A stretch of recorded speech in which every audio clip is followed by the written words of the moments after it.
प्रणाम।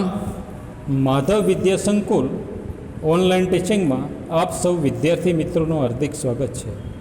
विद्यार्थी मित्रों, आज आपणे धोरण 7 विषय गणित प्रकरण 2 अपूर्णांक और दशांश संख्याओं विडियो नंबर 1 नो अभ्यास करीशुं। अहींया जुओ आपणे दाखला नंबर 4 जोवानो छे आजे। तो दाखला नंबर 4 नी अंदर शुं आप्युं छे? एक तो लंबाई आपी है, तो हूँ खरू करूँ छूँ लंबाई। एक पहोळाई आपी है और तीजू लंबचोरसनी परिमिति आपणे शोधवानी है। तो पहला जोईए लंबाई केटली है मित्रों। तो लंबाई है 12.1 है। केटली है? 12.1। तो 12.1 ने आपणे मिश्र संख्या कहीए छीए। तो मिश्र संख्या ने आपणे अशुद्ध अपूर्णांक बनाववो छे। तो 12 ने पहला 2 वडे गुणी दीए एटले 12 दू 24 थाय। 24 में उपरनी संख्या 1 है, एनो सरवाळो करवानो छे एटले 24 ने 25 द्वितीयांश अहींया लखवाना छे।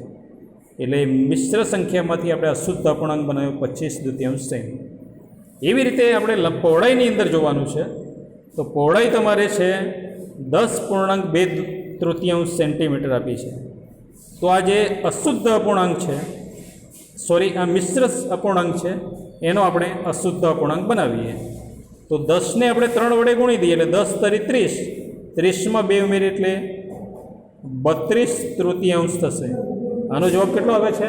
32 तृतीयांश लखवाना छे आपणे। तो 32 तृतीयांश आपणे लखी दीधा छे। हवे आपणे लंबचोरसनी परिमितिनी वात करीए। तो लंबचोरसनी परिमितिनुं सूत्र छे 2 कૌંસમાં लंबाई वत्ता पहोळाई। लंबचोरसनी परिमितिनुं सूत्र कयुं छे मित्रों? तो कहेवानुं के 2 કૌંસમાં लंबाई वत्ता पहोळाई एनुं सूत्र छे। आ लंबचोरसनी परिमितिनी वात करीए आपणे। बाजुमां आपणने लंबचोरस आपेलो छे। तो लंबचोरसनी अंदर आपणने शुं आपेलुं छे? तो लंबचोरसनी अंदर जोईए तो एक लंबाई आपी छे, एक पहोळाई आपी छे। तो लंबाई केटली छे? तो कहेवानुं 12.1। पहोळाई केटली छे? तो कहेवानुं 10.2 तृतीयांश। तो आ बंनेनो आपणे मिश्र संख्या है एनो अशुद्ध अपूर्णांक बनाव्यो तो 10.1 अपूर्णांक केटलो बन्यो तो? तो कहेवानुं 25 द्वितीयांश। अने 10.2 अशुद्ध अपूर्णांक शुं बन्यो तो? कहेवानुं 13 तृतीयांश सेमी। हवे आपणे आ लंबचोरसनी परिमितिनुं सूत्र लखी दीधुं 2 કૌંસમાં लंबाई वत्ता पहोळाई। तो लंबाई आपणने અને પહોળાઈ બંને આપણે શોધી છે। તો પહેલાં આપણે શું કરીશું? 2 ના 2 મૂકી દઈશું। 2 ના 2 કૌંસ કરવાનો છે। લંબાઈની જગ્યાએ 25 તૃતીયાંશ વત્તા કરવાના છે પહોળાઈની જગ્યાએ 32 તૃતીયાંશ। કૌંસ પૂરો અને સેમી લખવાના છે। તો અહીંયા 2 ના 2 લખી દઈશું આપણે। કૌંસમાં 25 તૃતીયાંશ। તો 25 તૃતીયાંશની અંદર છેદમાં 2 છે અને આ બાજુ 3 છે। तो 2 અને 3 આપણે લસા શોધવાનો છે। શું શોધવાનો છે? લસા શોધવાનો છે। તો પહેલાં 25 તૃતીયાંશ 2 જે છે એને આપણે 3 વડે ગુણી દઈએ તો 2 તરી 6 થઈ જાય। નીચે 3 વડે ગુણ્યા તો અંશમાં પણ 3 વડે ગુણવા પડે અને વત્તાના વત્તા કરવાના છે। 32 તૃતીયાંશ છે, છેદમાં 3 છે। તો 3 ને આપણે 2 વડે ગુણીએ તો 3 દુ 6 થાય। તો છેદમાં 6 આવી ગયા। तो ऊपर पण आपणे 2 वडे ज गुणवा पड़े। 32 × 2 करवा पड़शे। हवे जोईए आपणे आनो गुणाकार जोईए तो 2 ना 2 करवाना छे अने 25 जे छे एने 3 वडे गुणी दीए तो 25 तरी 75 अने 3 दू 6 એટલે 75 षष्टમાંશ आवशे। वत्ताना वत्ता करवाना छे। 32 × 2 એટલે 32 दू 64 थाय अने 3 दू 6 थशे। हवे आपणे 2 ना 2 करवाना छे। 75 અને 64 सरवाळो करीए छे तो 139 थाय। छेदमां 6 छे એટલે 6 ના 6 करवाना छे आपणे। हवे आपणे छेदमां 6 छे एना अवयव पाडीए 3 दू 6। अहींया 2 आपेला छे એટલે 2 2 जता रहेशे એટલે 139 तृतीयांश आवे छे। કેટલા આવે છે? 139 तृतीयांश। तो आ अशुद्ध अपूर्णांक छे। तो 139 ने आपणे 3 वडे भागीए तो 46.1 तृतीयांश सेमी ए एनी परिमिति आवी गई। 46 पूर्णांक कहेवाय अने 1 तृतीयांश सेंटीमीटर आपणे एने कहीए छीए मित्रों। हवे आपणे હવે આપણે દાખલા નંબર 5ની વાત કરીએ તો દાખલા નંબર 5ની અંદર જોઈએ તો આકૃતિમાં એક ત્રિકોણ ABE, અહીંયા ત્રિકોણ ABE આપ્યો છે, અહીંયા જોઈ લઈએ આપણે તો આકૃતિમાં ત્રિકોણ આની વાત કરી છે, ત્રિકોણ ABE આપેલો છે અને બીજામાં છે લંબચોરસ આપેલું છે તો BCDE ની પરિમિતિ શોધવાની છે. તો અહીંયા BCDE આની પરિમિતિ શોધવાની છે. એક આપણે કોની પરિમિતિ શોધવાની? ABE અને બીજો BCDE ની પરિમિતિ શોધવી છે. તો એના વિશે આપણે વાત કરવાની છે, કોની પરિમિતિ વધારે છે, બંનેમાં કોની પરિમિતિ વધારે છે વાત કરવાની છે. તો અહીંયા જોઈએ આપણે બંનેની પરિમિતિ શોધવી છે તો કોની પરિમિતિ વધારે છે શોધવું છે આપણે. તો ત્રિકોણની પહેલાં પરિમિતિ શોધીએ. ત્રિકોણ AB અને E આ ત્રણ આપેલા છે, ABE. તો ABની અંદર 5/2 આપેલું છે AB. પછી BE છે 2.3/4 આપેલું છે અને AE 3.3/5 આપેલું છે. આની આપણે પરિમિતિ શોધી કાઢીએ. તો એનું એક સૂત્ર છે મિત્રો, ત્રિકોણ ABE ની પરિમિતિ. અહીંયા લખ્યું છે ત્રિકોણ ABE ની પરિમિતિ તો બરાબર AB વત્તા BE વત્તા AE, આ ત્રણેયની પરિમિતિ શોધીએ. તો AB ની પરિમિતિ કેટલી છે? તો કહેવાનું 5/2 વત્તા કરવાના છે. BE ની પરિમિતિ કેટલી છે? તો કહેવાનું 2.3/4 વત્તા AE ની પરિમિતિ કેટલી છે? તો વત્તા 3.3/5.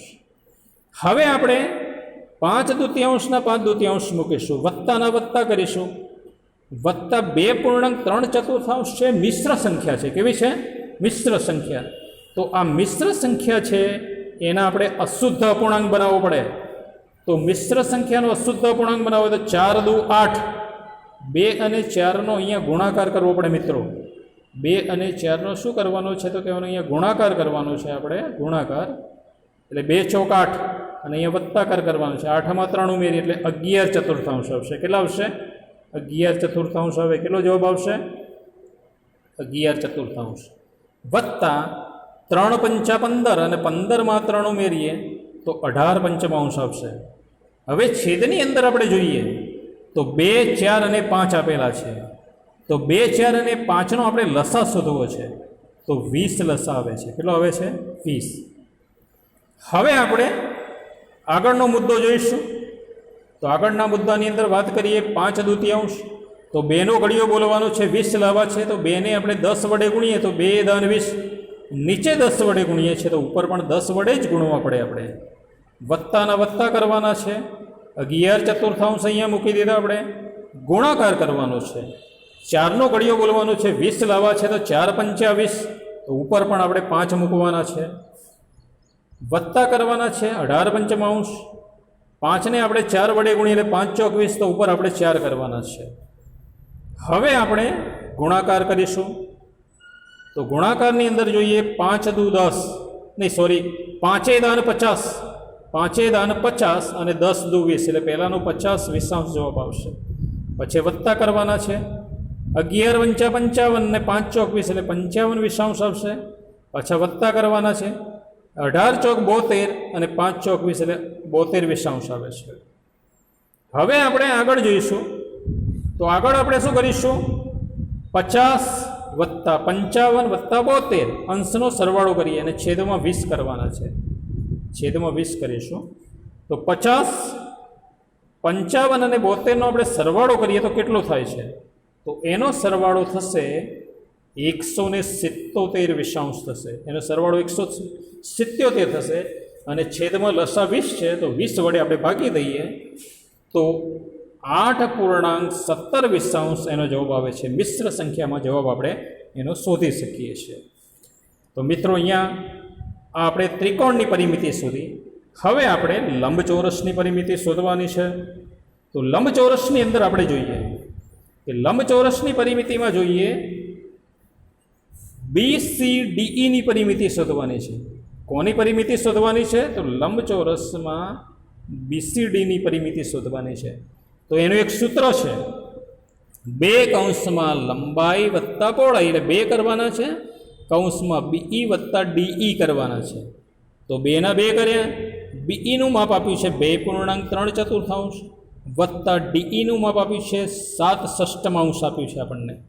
હવે મિશ્ર સંખ્યાનો અશુદ્ધ બનાવી દઈએ આપણે. તો 2 ના 2 કૌંસમાં 4 દુ 8, 8માં 3 ઉમેરી એટલે 11/4 થશે. વત્તાના વત્તા કરવાનું છે અને 7/6. હવે છેદમાં 4 અને 6 આવે છે, તો 4 અને 6નો લસા શોધવો પડે. તો 4 અને 6નો લસા 12 આવશે. કેટલો આવશે? 12. હવે આપણે 2 ના 2 મૂકી દેવાના છે. કૌંસમાં 11/4 છે, તો ગુણ્યા 4નો ઘડિયો બોલવાનો છે, 12 લાવવા છે. તો 4 તરી 12. અહીંયા 3 મૂક્યા તો અંશમાં પણ આપણે 3 મૂકવાના છે. વત્તા છે તો વત્તા કરવાના છે.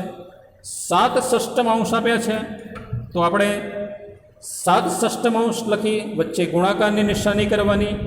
હવે 6 ને 2 વડે ગુણીએ છીએ આપણે. તો 6 ને 2 વડે ગુણીએ તો 6 દુ 12 થાય. 6 ને 2 વડે ગુણીએ તો 6 દુ 12 ને ઉપર 7 ગુણ્યા 2 કરવાના છે. આનો હવે આપણે ગુણાકાર કરીશું. તો પહેલાં જોઈએ આપણે. તો 2 ના 2 કરવાના છે, કૌંસમાં કરવાના છે. 11 ને 3 વડે ગુણે તો 11 તરી 33 થાય અને 4 તરી 12 થશે. છેદમાં કેટલા થશે? 12. વત્તાના વત્તા કરવાના છે. 7 દુ 14 થશે અને 6 દુ 12 થશે. હવે આપણે 2 ના 2 કરીશું અને 33 વત્તા 14 કરવાના છે અને છેદમાં 12 છે, તો કોમન સંખ્યા 12 લખવાની છે આપણે. હવે 12ના અવયવ પાડીએ. 6 દુ 12 એટલે 2 2 જતા રહેશે. ઉપર 33 અને 14નો સરવાળો આપણે કરવાનો છે અને છેદમાં 6 લખવાના છે.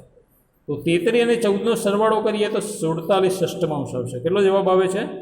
47/6. હવે 47/6 જે જવાબ આવ્યો એટલે 47 ને 6 વડે ભાગી દઈએ તો મિશ્ર સંખ્યા આવશે 7.5/6 પરિમિતિ આવી ગઈ. તો પહેલાં ત્રિકોણની પરિમિતિ કેટલી હતી કહેવાનો? 8.17 અને લંબચોરસની પરિમિતિ કેટલી આવી તો કહેવાનું 7.5/6. તો આ બંનેમાં મિત્રો મોટી સંખ્યા કઈ છે તો કહેવાનું 8 વાળી. તો અહીંયા લખીશું માટે 8.17 ગ્રેટર દેન 7.5/6 આપણે લખવાની છે. આનો અર્થ એ થશે કે 8.17 એ 7.5/6 કરતાં મોટી છે, માટે ત્રિકોણની પરિમિતિ વધારે છે એમ આપણે કહી શકીએ. કોની પરિમિતિ વધારે છે તો કહેવાનું ત્રિકોણની પરિમિતિ વધારે છે. તો મિત્રો આજે આપણે દાખલા નંબર 4 અને 5 તમને ગણાવ્યા છે એ તમારે નોટબુકની અંદર ગણવાના છે, સમજવાનો પ્રયત્ન કરવાનો છે. પ્રણામ.